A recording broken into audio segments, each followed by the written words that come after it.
Yeah, so thanks everyone for joining us. I hope you guys are interested in brain science, understanding the brain. So just a little bit about Visiting Earth. So we're a podcast, so we're taping this as an audio, but so Jeremy and I host the Visiting Earth podcast, and really the goal is to explore big questions, kind of those, I don't know how to describe it, like maybe those annoyingly stoner talk questions your friends ask at like 3 a.m. Jeremy and I try to turn that into some kind of podcast, and that's what we're doing here. Yeah, I guess to follow up on that, we're kind of exploring the quote-unquote unanswerable questions, so the bigger questions about why we're here, what we are as humans, what sort of the underlying rules that make up the fabric of reality. And Aaron and I don't necessarily know all the answers to those questions, so we get people that are much smarter than us to kind of help us pick apart those topics.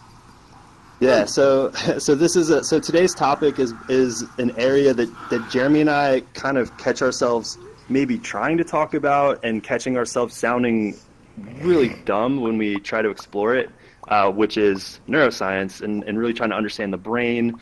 One of the questions that comes up is, why do we experience anything at all? Like, why are we having animals that can not only have experiences but be aware and understand and be self-aware of those experiences? Why does that exist? Like, that's a very bizarre thing that seems to have occurred. And so today is really about asking a neuroscientist, Divya, who's a neuroscientist at Stanford, what's going on? What's up with that? Right. And also, it's sort of exploring around the idea of consciousness in terms of, how did our consciousness evolve? How come, certain animals, are animals conscious, are they not? If we are sort of have this higher level of consciousness, how did that evolve? And will there be beings in the future who might look at us as we might look at a chimpanzee in terms of our level of consciousness and sort of what's the next step in our consciousness evolution? So that's kind of another thing we'll be kind of looking at. So I saw a hand. So we have a few minutes before Divya arrives. So she's actually coming from Stanford today. So she's actually on her way up. She'll be here in a few minutes. So maybe before she gets here, I think maybe we can kick it off and we can fill her in. There was one thing that you and I talked about before we got here, Jeremy, which I think is kind of an important thing to set the table, and we're definitely not the experts, so we'll have to ask Divya as well. But what are we even talking about? Like, we say, what is consciousness? And it kind of sounds like this just pretentious sounding question. I don't even know what the consciousness is that people are referring to in that. I don't know. You had some ideas about the different buckets of what that means. Yeah, I think it's a word that's thrown around a lot. So, I think on this particular show, we'd like to kind of differentiate between 3 different types of consciousness, and Divya might have more insight on this. But one is, are you conscious or unconscious in terms of awake? So Divya is an anesthesiologist, so she, puts people under before surgery, operations, things like that. So that would be one type of conscious. Someone's literally, their senses are disabled. They're under, quote unquote, under anesthesia, or maybe they got knocked out in a fight, right? That's one type of unconsciousness. The second could be defined as more of a self-awareness, right? So the difference between us and, let's say, an animal, we think of ourselves as humans as being a higher level of consciousness than most other, living things. So that's sort of the second definition, is sort of differentiating sort of the human level of consciousness of self-awareness versus animals, which may be operating, we don't know for sure, purely out of instinct. And then the third is sort of a almost spiritual level of consciousness, of spiritual awakening versus unawake. Is there anything scientifically to that in terms of becoming higher conscious as human beings, even amongst, I don't know if I'm explaining that well, but sort of in almost like a Buddhist philosophy sort of sense, in terms of a higher level of thinking, or spiritual consciousness. So those are kind of the 3 areas that I'm kind of interested in. But Aaron, I don't know if you have anything else to add on that. No, I think that's, I'm always confused when I always, you overhear people having conversation like, what is consciousness? And it's like, well, I want to know what you're even talking about. And so I think that's a perfect opportunity to have an episode like this. Also, just a quick check-in before Divya comes in. I keep seeing some hands that go up.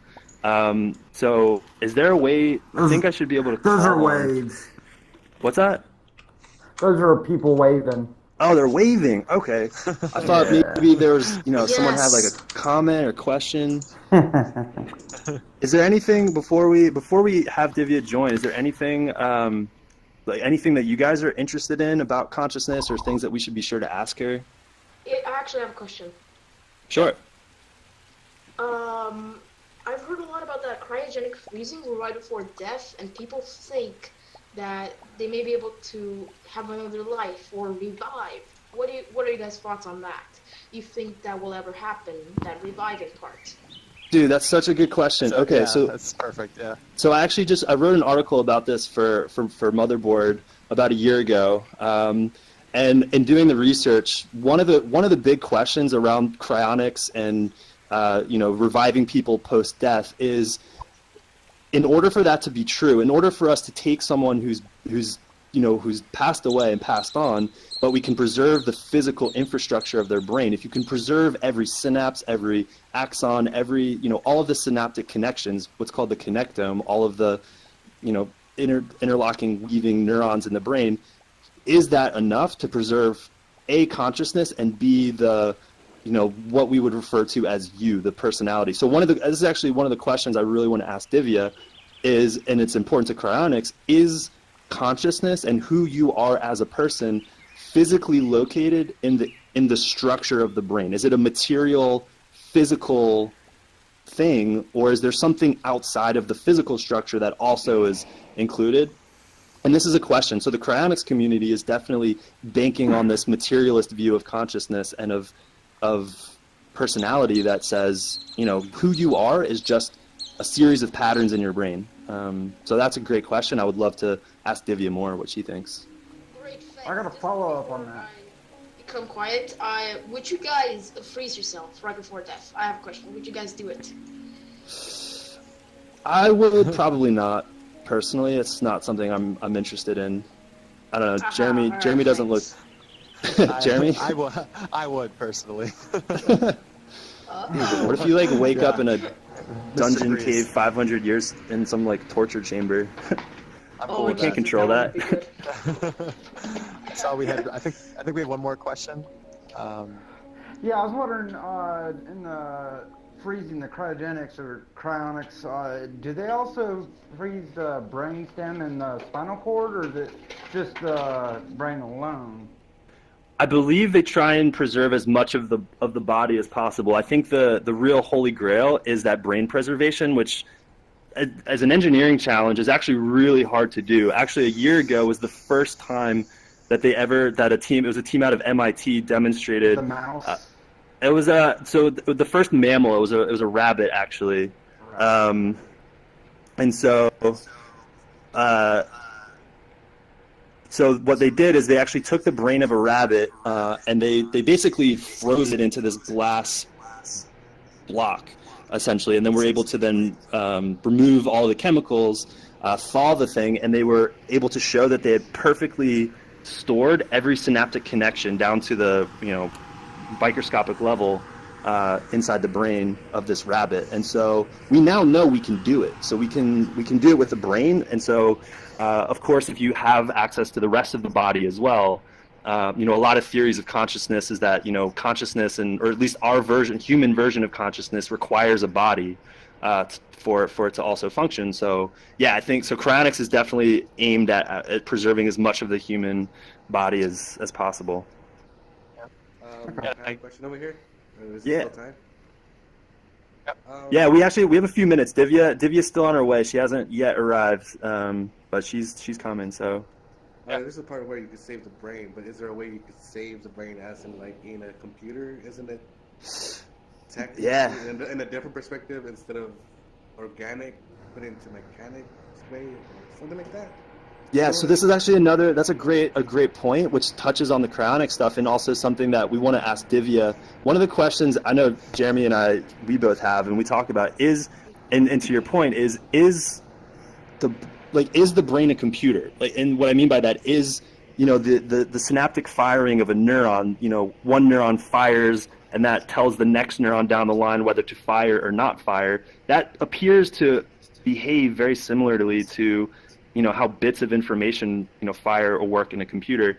And so one of the questions and one of the beliefs that many in the cryonics community have is that you will be able to just take the synaptic connections, encode that into bits, basically, binary inputs and outputs, and then upload that into a computer. I don't know if that's the case. I don't think anyone does, but there's a lot of theories that this is possible in the future, that you would be able to hypothetically put yourself into a computer and do that by uploading your brain. If that is possible, Yeah, actually got a question about that uploading to computers part. If that happened, would you be able to be in that computer, or would that be simply a copy of yourself? Would you not be able to, physically kind of, wake up? I mean, my guess is that it's basically like a really fancy photograph. I think this is what a lot of the, consciousness in the machine community, may or may not understand. I don't know, but it seems just like the hyper techno futurist version of just getting a really fancy photograph of yourself. I don't know. Yeah, Jeremy? I think so. Some of the stuff that's interested around me too is not just the ways we can preserve ourselves, but how we can also change ourselves while we're still living. And there's already been a lot of studies done recently how through implants, through injecting viruses in our bloodstream, we've been able to actually change and send different types of signals through the brain. So one of the questions we're interested in exploring today as well is, can we upload new skills into our brain, almost like that scene in the Matrix with Neo? Can we change a core belief that somebody has by implanting something or injecting something into our bloodstream that affects the brain? And it seems like a lot of the early studies have shown that that very well could be possible, and there are already some signs that it's already happening amongst some of the tests on worms and rats and things like that. I think that'll happen with the I have a current question, development of actually. nanobots. Sorry, we'll come here, and then, sorry, you mentioned you had a question here? Oh, okay. So I'm not sure if my question is related to the topic today, but when they do experiments on rats, they make them smell specific something, and after that they use electricity to zap them. And the rats know now when they smell this thing, they get zapped, so they become afraid every time they smell that.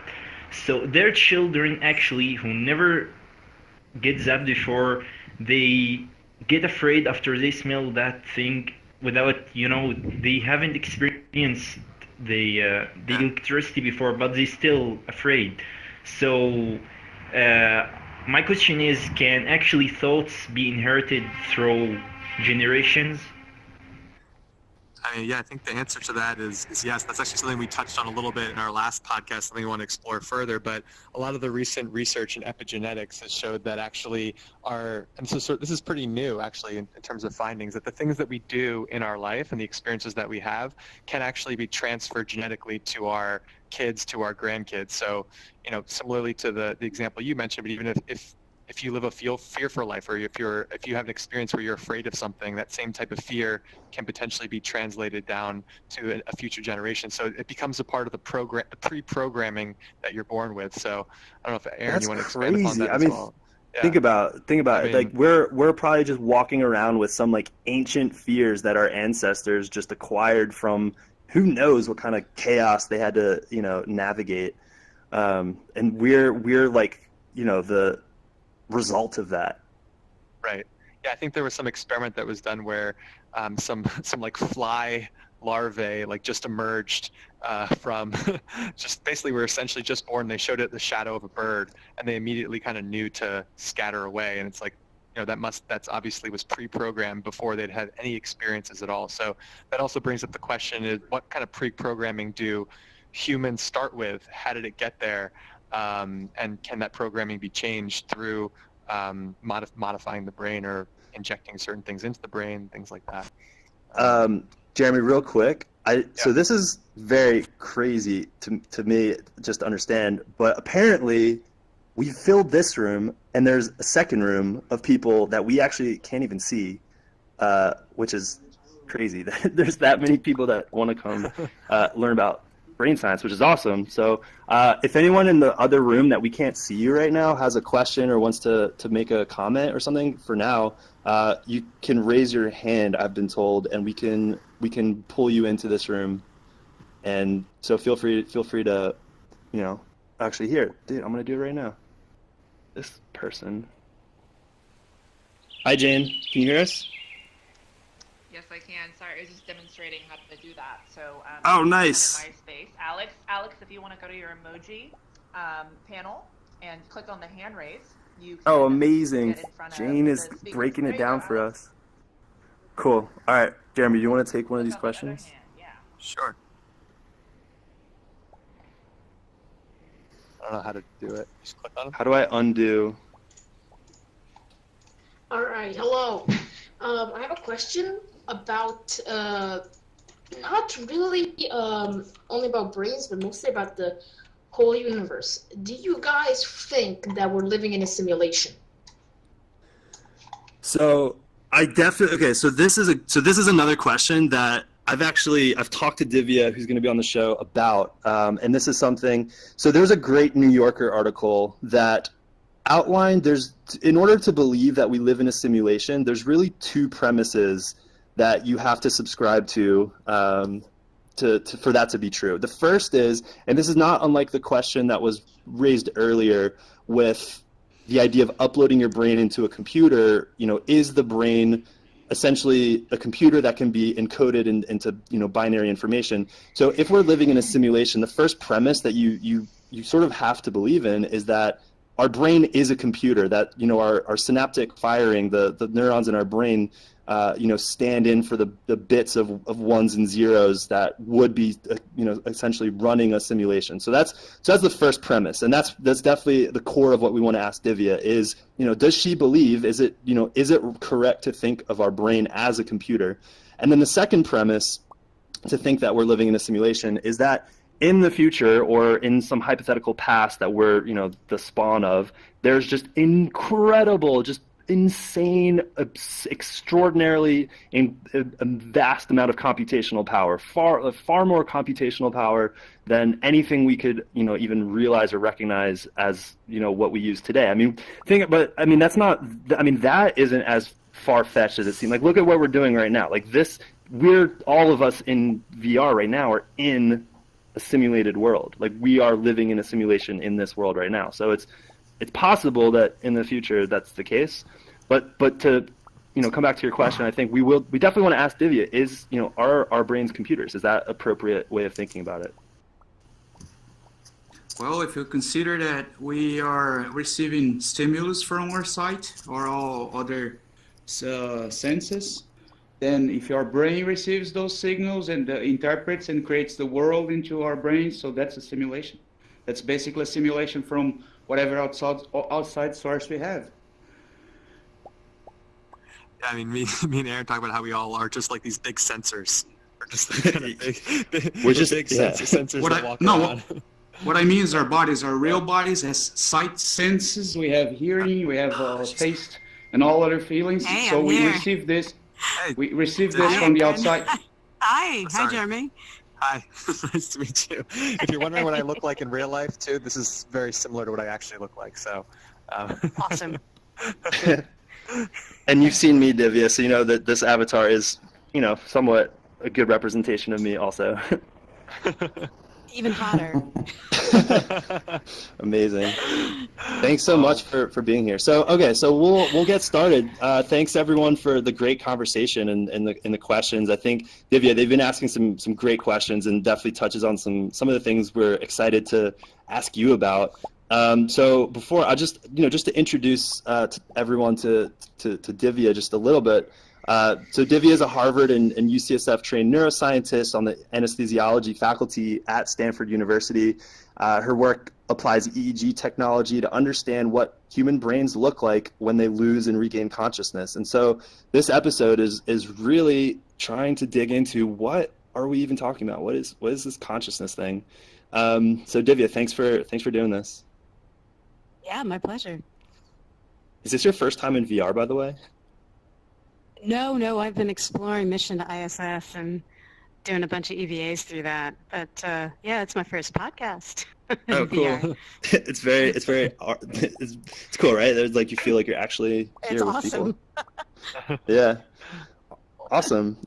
So actually, Jeremy, Yeah, do you we want can to totally hear start from the beginning of sort of, you know, defining what are we even talking about with this term consciousness? I sound smart. I think I sound smart when I, you know, talk with Jeremy about it, but I have no idea what it is we're actually talking about. Yeah, I think that's something me and Aaron were debating. There's a lot of different ways that word is thrown around in terms of spiritual consciousness being unconscious versus conscious in terms of under anesthesia or not, or, you know, animals being unconscious versus awake as we think of ourselves as being human and self-aware. So maybe might be a good place to start, just defining, you know, what the word means itself in the way that we're going to be exploring it. Yeah, well, that's actually the perfect question. So if you ask most people how to define consciousness, they usually can't tell you exactly, but then if you start probing and you ask them questions, they start answering from their gut. So one of the things that people think consciousness may be is your ability to hold things in your attention. But in fact, if any of you kind of find yourself in a car driving home and you don't actually all of a sudden know how you got from point A to point B, would you call yourself unconscious just because you weren't holding most of that space in your awareness? And the answer is no. Take it all the way down to the idea of awareness, self-awareness, right? So some people think that's what it means to be conscious. But if I took a baby and asked the baby to look at themselves in the mirror and tried to figure out if the baby was self-aware, that baby probably wouldn't even know. Does that mean that babies are unconscious? And somewhere in our gut that feels wrong too. So one interesting way to think about consciousness is all the many different axes that it comprises. So one axis we can think about, and I'm going to try to move my arms in space here. Let's take the y-axis over here, okay? Nice. This is my vertical axis. All right. That is the content axis. So all of us here having a conversation, we're all thinking, there's a lot of stuff going on inside our brains. And so that's very, very high content. We're holding a lot of things in our awareness. And if we were to begin to fall asleep, the content would slowly drop. And then if we were under anesthesia, it would get even less. And if we were in a coma, it would be almost completely gone until we got to brain death, right? So there's this sort of content axis. But there's another axis, and we're going to put that here on this horizontal horizon here. This is the x-axis, okay? That is your level. That's your level of consciousness. This is the kind of thing that we do a lot with drugs, right? So if I give you a drug to take away your consciousness, much as we do under a general anesthesia, what you're going to find is you're going to go from being awake to being actually somewhere between a comatose state and sleep, right? So I'm actually using drugs to shift this axis now, and that's level. And one of the really, really cool things that we can actually do when we study humans as we take them through anesthesia is alter this axis here. It's like taking a slider along the x-axis. So we can look at level and content together or even independently.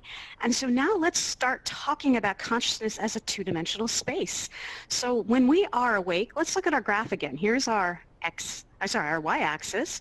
And here's our x-axis. So level, content. When we're awake, we're somewhere way, way up here, right? There's a lot of awareness and content and thinking going on. And actually our level of arousal is pretty high. And as we fall asleep, just maybe get a little bit drowsy, we move back down. And then as we really get deep into sleep, we're somewhere along the middle of this axis. What happens if we start dreaming, though? The content actually goes up. But the level kind of stays pretty depressed. So if you can almost imagine in this sort of virtual space, this sort of diagonal line between the x and y axes, most things fall along here. But there are a few things that kind of go off axis, okay? Another one might be locked-in syndrome, right? Really, really, really high level of content. These are people who actually have had a stroke where they can't respond to you, and they seem like they're in a coma. Turns out their level of arousal is a little bit depressed, but the content is almost like they're awake. So they also fall off that nice diagonal line.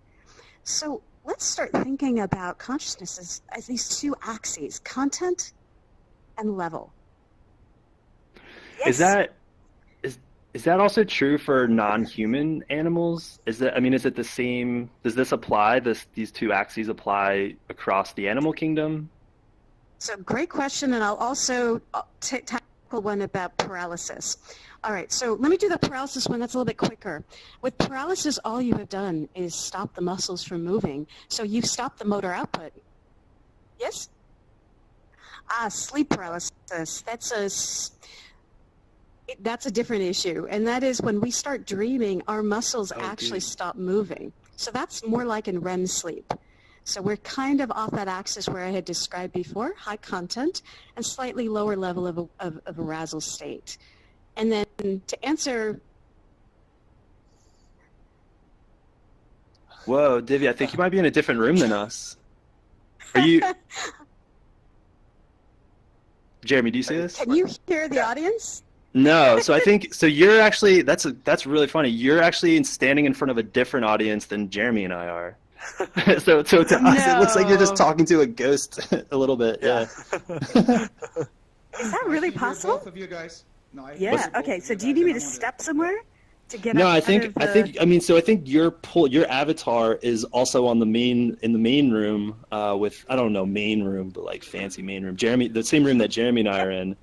Okay. So you have a different audience. You might have to, if you take questions from your audience, you might have to repeat back what people are saying so that Jeremy and I can hear as well. Or Jeremy, just make sure that they raise their hands and you guys call on them so that everybody can hear them. Okay. Yeah, well, perfect. But Aaron asked a question, so I'm going to repeat Aaron's question because it's a really important one. He asked me about animal consciousness. Now, maybe I can pose this question, and I want to see a show of hands. How many people believe that animals are conscious? Okay, I see a couple, 3 hands, 4 okay, wow, all right, maybe about half of you. All right, well, now this is what I was saying. Somebody said to me, but define conscious. So if we actually use those two axes, the X and Y axis, where we were talking about level and content, turns out if you put an electroencephalogram to measure electrical activity on rodents or monkeys or pigs, they have the exact same processes going on. So you can actually measure animals as they go from a waking state to a sleeping state. And if you anesthetize animals, and yes, we can remove their consciousness through anesthesia as well, they do the exact same thing that we do. In fact, they develop electrical oscillations in their brain that make them look very much like a human brain. So by that definition, actually, animals would definitely be conscious. Now, what's really, really interesting is what happens when you start putting a collective of, say, unicellular organisms together, and they start developing like this sort of coordinated hive-like mentality and begin to function along these two axes of content by sharing information and arousal state. Does that mean that that entity is conscious? Does it mean a machine that can mimic that would be conscious? And that's where we really begin to start asking some interesting questions. Wow. Okay, I would love to ask one question before. I know, Jeremy, you've picked out some great questions as well. And this question is really touches on a lot of what some of the comments were before you arrived. So there was one question about cryonics and about, will we be able to revive brains that are preserved. There was another question about uploading brains into a computer. There was a third question about, are we living in a simulation? And I think what combines all of those questions is this idea, is the brain a computer? I mean, is it fair to think of the brain? Is consciousness this material property of the brain? Or, is that just a metaphor, or is that an actual, way of making sense of consciousness and how it works? Okay, so that's quite a loaded question, but yeah, we can peel it back. Did the main stage audience actually hear what he just said, what Aaron just said? Yes, we did. Okay, wonderful. Yes. All right. Yeah. So do you mind, Aaron, if I sort of add something to that question that might help us think about this? Absolutely. So add away. The really fundamental thing here is whether consciousness is non-local, and let me explain that definition a little bit. Something that would be local would be something that would be intrinsic to the brain, All right, so the brain that I have, this sort of flesh, this matter, you put me together and it expresses consciousness, but when that brain dies, my consciousness goes with it because you need my brain to express this, whatever this energy field is that's called consciousness. The other possibility is that consciousness is outside us. It's a non-local process. And then the question becomes, if it really is truly outside us, what is the brain? Is the brain merely some sort of a mirror for states of consciousness? Is the brain an object that a non-local conscious entity can choose to come through? Is the brain a filter? Is the brain, because actually our brains are pretty crappy filters if you think about it. Let's just take your vision, right? We actually throw out most of the spectrum based on the photoreceptors we have and based on what we can actually put together in our visual cortex and send on up through higher visual areas.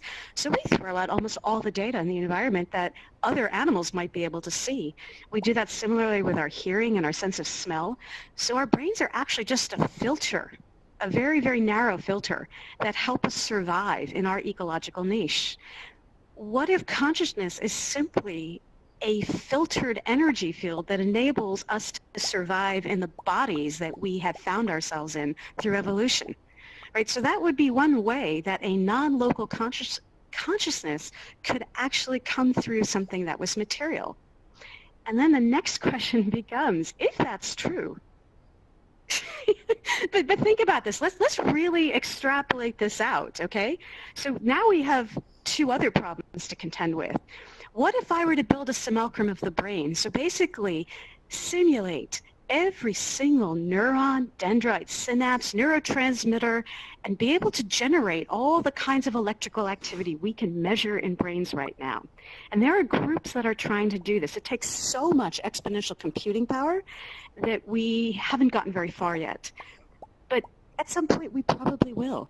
So when we create that brain, will that brain be conscious? Simply, as Aaron put it, because consciousness is an emergent property of complex systems that are capable of information calculation and integration. Or is that simulacrum merely a collection of circuits? And there has to be a non-local conscious entity or energy field that is filtered through it. So, so the question that just came from the audience was, are you saying God when you say that? And the answer is no, I'm completely agnostic on this subject.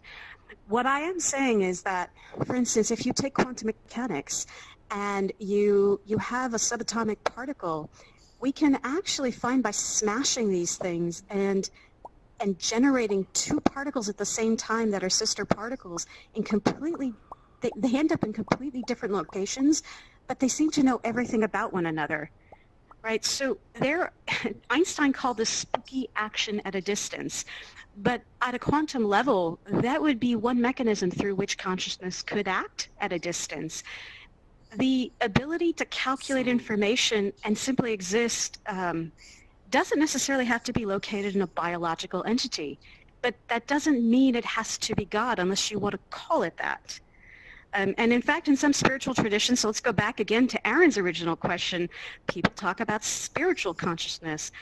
Maybe spiritual consciousness is just this sort of energetic field that becomes filtered through all these biological entities that have brains that are complex enough to support and filter this huge energy field. That's one option. The other option is that, no, you need a real brain to do this, right? But it doesn't have to be God. I see another hand up. So yeah, we should actually I've been told to remind the audience, if people have questions, you can raise your hand, and I think, Divya, I'm not sure if you can as well, but Jeremy and I can call on you. Like, there's a hand here. Yeah, that would actually be great if you want to moderate the hands. Cool, yeah, I just pulled in, hold on, I see you, sorry, what's your name, Alex, is that it? Hello, yes. Hey. I got a question. So, do you believe in afterlife? Do I believe in an afterlife? So, I'm going to first answer this question with a question back to you. Would whether or not I believe in an afterlife actually matter to you in terms of understanding this discussion? Do you think that No, would add? it wouldn't. It would. I'm just curious because some people would actually think it's absolutely important to know what my feelings are on whether. Let me rephrase that question. Do you believe consciousness survives death? Would that be a way to say this? Yes. To reframe the question? Exactly. Yes, that's what I meant. Yeah, absolutely. And Yes. and let's ask this in another way as well. Let's say something does survive my brain's death, okay? And we want to call that entity consciousness. Does it have to be like the spirit in the way that we conceive of it in spiritual or religious traditions? Or might it be just this energetic field, perhaps a quantum field, that just kind of gets liberated? And then the next question is, can you capture it? Can you bottle it? Can you upload it, right? Can you capture that signature? Or does that conscious field have its choice about where it wants to enter next? So if I liberated it, let's say we believe in reincarnation. Let's take that one as an example, because that tradition not only believes a consciousness survives death, but it believes a consciousness gets to choose where it goes next. Right? So that's going to be an example of, upload, download, and consciousness surviving a biological entity. There are other traditions that believe that when your body dies, there is something liberated, spirit, soul, consciousness, but it doesn't get to come back. So there's an upload, but there's no further download in that system. There's a third possibility, and that is that some people wonder if you can now create an energetic simulacrum of our conscious entity, and that when our brain dies, we could actually take that and upload it either into another brain or into a simulacrum, a simulation of a brain. These are three completely different ways of looking at it, but they all involve consciousness being non-local and being able to survive beyond the death of a biological brain. So I'm not sure I've answered your question. Should I get into whether I believe in an afterlife? Ooh, I say you go for it. That's a very loaded question. Don't worry, this is only recorded me- forever in VR. Let me say one thing for all of you who are wondering where I lie as a neuroscientist versus just a person who's a human being who sort of interacts with all of you just and to some extent on a spiritual and a human level. And I've just lost my visuals. Can you all see me still? Yeah, we can see you. We can see you. Okay. Yes. Oh no! Divya's gone. She was on a roll.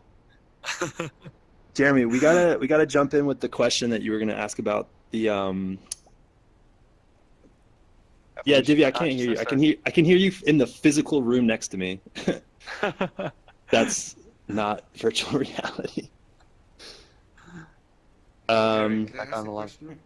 Yeah, sure, go for it. Actually, real quick, if you have, just another reminder, if you have questions in the other rooms, raise your hand. And then, Jeremy, we got to get your question in about the beliefs or evolution. Yeah, exactly. Yeah, sorry, go for it. So she's basically saying that the brain is kind of like a computer, and our soul is a energy force that goes through the brain. I don't know if that's exactly what she's saying. I'm not. Because he's saying that our brain is translating everything we interpret, and that we're some sort of energy particle physics, just looking to this being controlled by the brain or something. That's what I was trying to get to her. Like, I want to know if that's what she meant. Yeah, I guess we'll have to ask her to clarify that. But I mean, I know that's the way.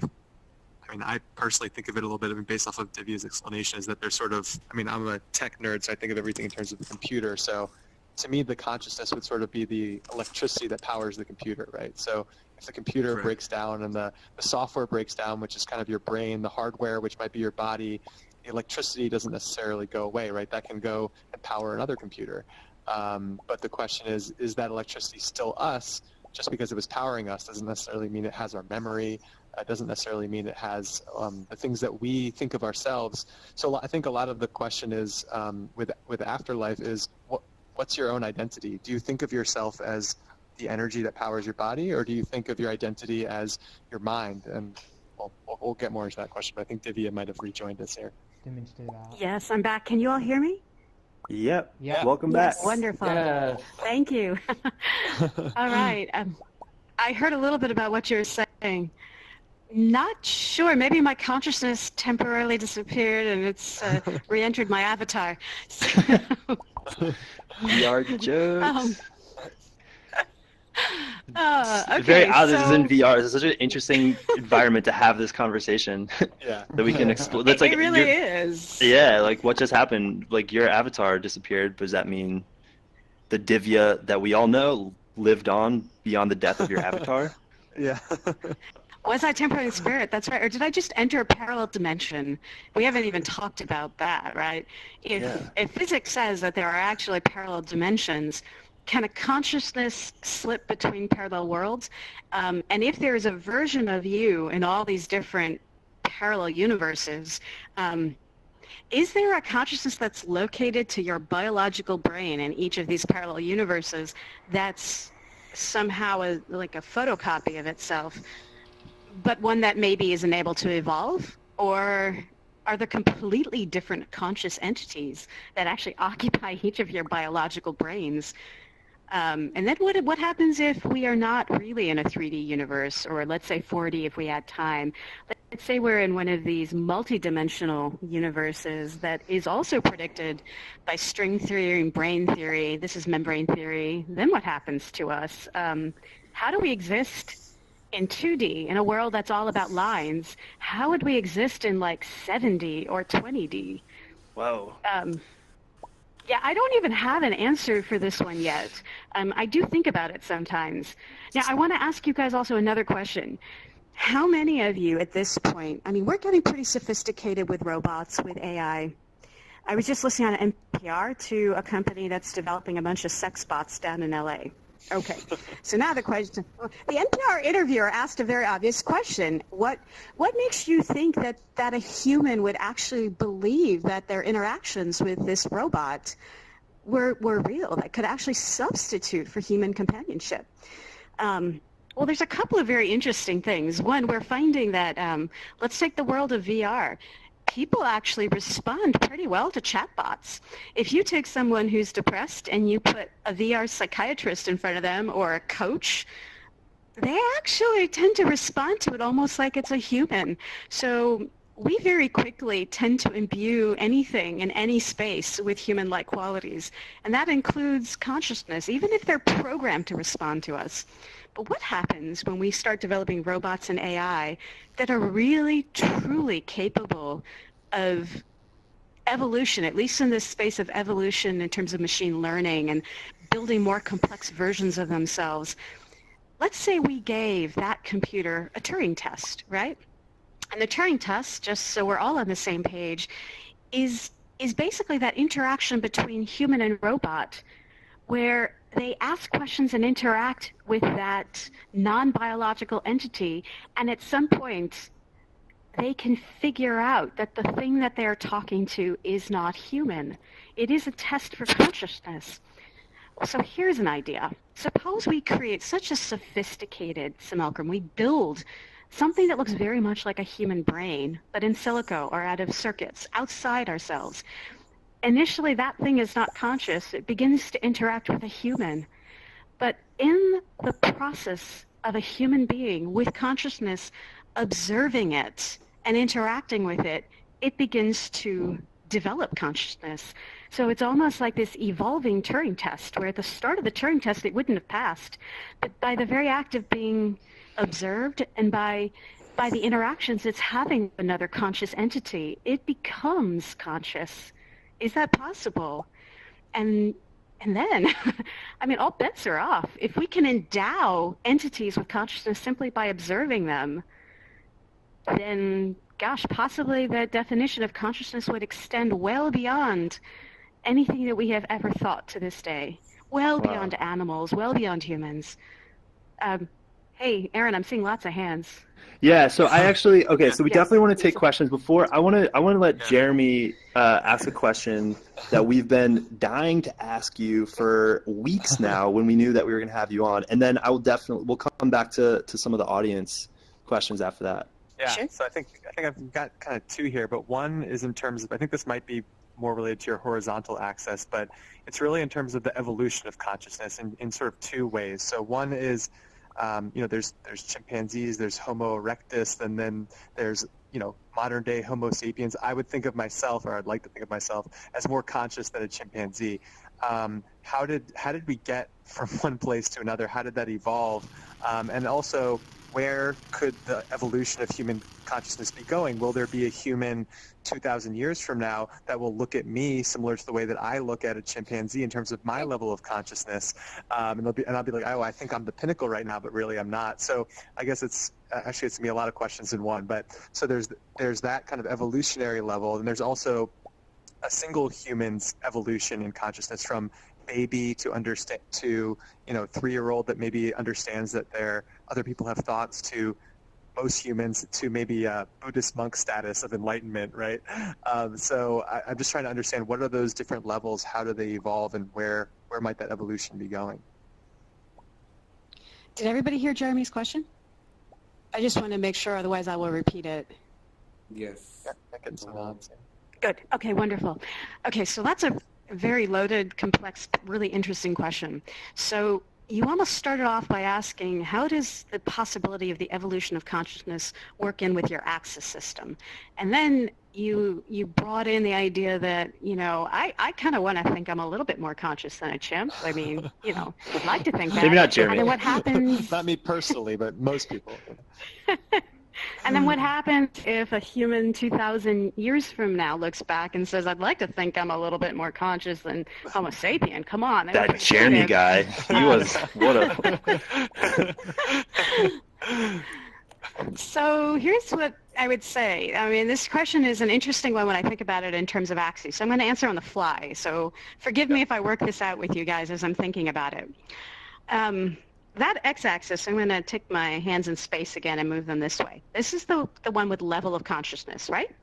So in that space, I would say that there's probably not a huge amount of evolution, right? Because animals sleep, animals can be anesthetized, animals can be awake, animals can be brain dead. And that's very... yes, I suppose they could, but that might not be on exactly that axis, although you'd probably have to be pretty awake for that. Okay, so we have this x-axis, and I don't see a huge amount of evolution in consciousness necessarily happening on that axis. But what I might see is the y-axis, and that's the content axis. And those are the things that, if you're at the very, very top of that, and you think about what we hold in our conscious awareness, if you look at what a chimp holds versus what a pig holds versus what a mouse holds versus what a fruit fly might hold, and mind you, we can actually anesthetize fruit flies. And do you know that they have evolutionarily almost the same receptors to respond to anesthetics as humans do on their neurons? So, and that's what I'm saying, level of consciousness. I don't know how much evolution there is.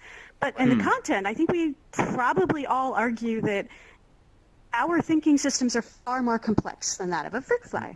Okay, so what I would see happening as we evolve is that content axis becomes, say, longer and longer and longer. And what that means to me, so let me tell you something else interesting about what we find when we actually do science and image brains that are moving from a very conscious state to an unconscious state. Our brain is kind of divided into a bunch of modules that perform all these different activities. And when we're really, really awake, those modules are actually quite interconnected and they talk to each other. We call this functional connectivity. And what happens is that even just by falling asleep, those functional modules begin to break apart a little bit and they don't speak as well to one another. And so what you see is the modules in our brain become more and more isolated as we lose consciousness. They just know how to stitch themselves back up if we're not dead. What happens on that y-axis is we find that brains that are more conscious, so when we're wide awake, calculate more information. So they can do, this goes back to almost Aaron's question about the brain being a computing machine. We can compute better when we are more conscious. As we fall asleep and as we become anesthetized, as we go into a coma, the ability of the brain to transform information that comes in becomes more and more limited. So what I am thinking is that if our brains or humans were to evolve, say 2,000 years into the future, what may happen is that on that y-axis, the brains of future humans become more and more complex and actually convoluted, because that's what happened to our brains as we evolved from other animals. Our brains are just more convoluted, and so they have more surface area to calculate. So maybe the brains will become more and more convoluted. There will be more functional modules to connect up, and the power of brains in the future to perform complex calculations will get better and better. But that brings up another interesting and maybe disturbing question, and this is probably the things that like Elon Musk worries about and Stephen Hawking, and that is if we begin to develop AI and computing machines that do really well on that y-axis, with the content axis, with the calculation axis, and let's say they decide to link themselves up into an even more complicated network, something we don't yet know how to do with biological brains, they may develop this almost infinite capacity to connect up, to calculate information, to be functionally connected. And then at some point, their consciousness may, if that is what consciousness is, may completely overwhelm and swamp humans, right? So in fact, the idea that a human might even survive 2,000 years from now to be able to compete with that, because it's our brains that let us compete for so long, we may never get there. We may get wiped out. Right. That's really interesting. So... Okay, I just want to just step into... Did that sort of answer that question? I just want to make sure I didn't completely go off on a tangent. We're definitely on the track. And I just want to do a quick moderation break. Yeah. So AltSpace, very kind AltSpace, has actually offered to extend our time a few minutes. So I think maybe we have time for a few more questions, like maybe one, at most two questions from the audience. So I'm gonna call on this person. Sorry, has had their Michael. You've had your hand up for a while, so you're in. Basically, the one thing I was talking about, we were talking about uploading the brain into the computers. One example I want to give, and I don't know how this would work, but it's like when you look at Alexa, the little home device, she works on something called skills, which work on basing saying certain phrases, so certain commands are reactive. And thinking about the brain, that's sort of how we respond. But we learn different ways of responding by where we live and where we're from. So wouldn't that make that easy for our brains to be uploaded to a computer if it was possible? Okay, did everybody hear the question, or do I need to rephrase that? It looks like everybody's heard. Okay. No, I heard. So, in a sense, what you just described that Alexa does is something that we call a sensory motor loop. It's actually one of the things that people once thought we needed in order to be conscious. And the idea is that some sort of stimulus comes into a brain, so the brain can be us, or it could be an Alexa-like device, and that information needs to be calculated, computed, and acted upon. And then there's an output and response, whether it's a speaking, in the case of Alexa, executing a command. In the case of those of us who are able-bodied, sometimes it might simply mean walking, right? We take in some sort of a stimulus and we realize we need to walk towards something that is good for us or run away from something bad for us. But the problem is that that definition excludes all things that are incapable of completing the sensory motor loop. So a great example is a stroke patient. So if a stroke patient or somebody who's lost a particular sense loses the ability to pull in that kind of sensory stimulus, it doesn't necessarily make them lack consciousness. So a sensory motor loop can't be the only definition. The other example would be the person with locked-in syndrome. They have a very special kind of stroke which obliterates the part of their brain that lets them make motor output. But they can see, perceive, and understand everything, and they can make complex calculations. They're basically completely conscious without the ability to move. So if we just limit it to that, then we limit the definition of what it means to be conscious. that being said, most conscious entities do have the ability to take information, transform it, and perform something in response. And I would say that in terms of evolution, this is going to become an important part of the evolution of consciousness. Imagine this too. Let's say consciousness truly is non-local, okay? Whether it's a bunch of AIs that are interconnected or after death and something does go out into the ether, what happens when you don't have a physical body to use as an actuator? Now there you definitely don't have the ability to produce motor output. How does that affect our consciousness? And, you know, might the Homo sapien of the future not need a body? Right? We might just end up becoming a bunch of conscious entities that are actually liberated from bodies, which would make us truly non-local. We could almost imagine traveling to other solar systems or, you know, other galaxies almost instantaneously because we would not have this limitation any longer. So I might encourage you then to sort of release the idea of needing motor output in order to create a conscious entity, but not dissuade you from thinking about what it would mean to interconnect a bunch of very, very smart machines to create a conscious entity.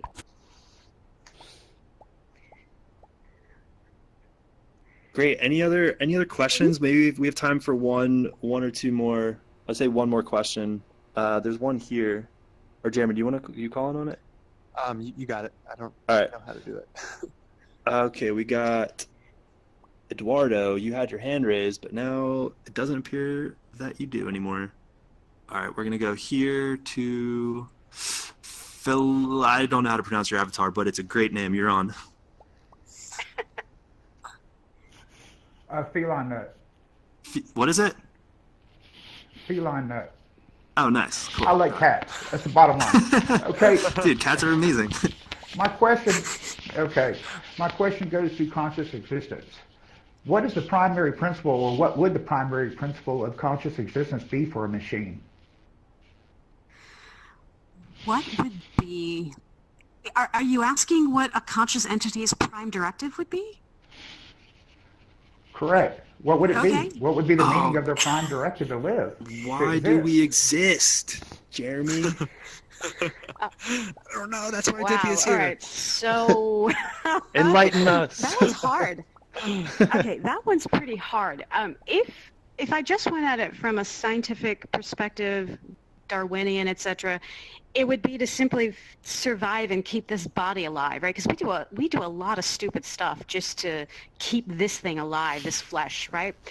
But if consciousness eventually became, if we were to exist in a non-local state, then that wouldn't really make sense anymore because, number one, you couldn't create or destroy it, it would seem. And the second thing is that, I mean, there would be no flesh to protect. So that prime directive would go away. And so my only answer to this would be play, to grow, to learn, to have experiences. And here I would not even put a positive or negative valence on it. I wouldn't say necessarily that, I don't know, being tortured or experiencing pain or hunger is necessarily a bad thing if all the conscious entity wants to do is learn and experience and grow from that. So I would say growth, and in this sense is almost equivalent to play. And here, I mean, what else would you have to do if you couldn't be created or destroyed, right? All you could do is continue to experience. And here the very interesting thing is that hypothesis is actually very consistent with Eastern spiritual traditions who actually believe that consciousness, there's like a big consciousness. Somebody asked about God. If you wanted to think about God, it would be that, but they don't necessarily call it God. And then it individuates in order to learn more about itself because, for instance, in Hinduism, they say that that conscious entity that is God got bored. And so it decided it needed to play. So it just started creating things and populating in them and slowing itself down into matter because matter was another way of experiencing this universe and engaging with it. I think it's not a bad way of thinking about it. Wow. It also, let's say we are non-local and we do come down, and this gets into, are we living in a simulation? a lot of people who are proponents of that theory think about this exclusively as coding virtual worlds. But what if the avatar was really flesh and blood? This is a simulation, but the coders are a bunch of conscious entities working together to grow and evolve, and then choosing a new avatar to have experiences in, because it's as interesting to be born a black man as it is to be born an Asian woman, as it is to be born a Caucasian in the Midwest of the United States, as it may be to be a Caucasian born in Europe, and to be born in medieval times versus being born in the 21st century. So this could all just be a game and a number of simulations, but rather than coding, it might simply be that conscious entities are actually creating avatars that they can inhabit for play, just to understand and grow, because that's part of their prime directive. And this world, therefore, may not be the only one. There may be other places to play. Yeah. I think on that, I mean, that was a beautiful answer. I think you just answered the unanswerable question that Jeremy and I. Podcast over. Yeah, I think we have to shut down the podcast now. It's over. We figured out why we're here. I think that's great. Yeah, amazing. So I think with that, we're bumped up against the end of the time that we have here. So Divya, Jeremy, on behalf of Jeremy and I and everyone here, thank you so much for coming and enlightening us and sharing all of your insights about the brain and how it works. I think I'm definitely looking forward to listening myself and digging into this more. So this was fantastic. Thank you so much. Thank you. It's been my pleasure sharing this space with you. Let's all give together. Divya a round of emoji applause together. If you can see, yeah, that feels good. Take it in. VR. This is the power of VR. Awesome. Cool. Thanks everyone. Thanks for coming by.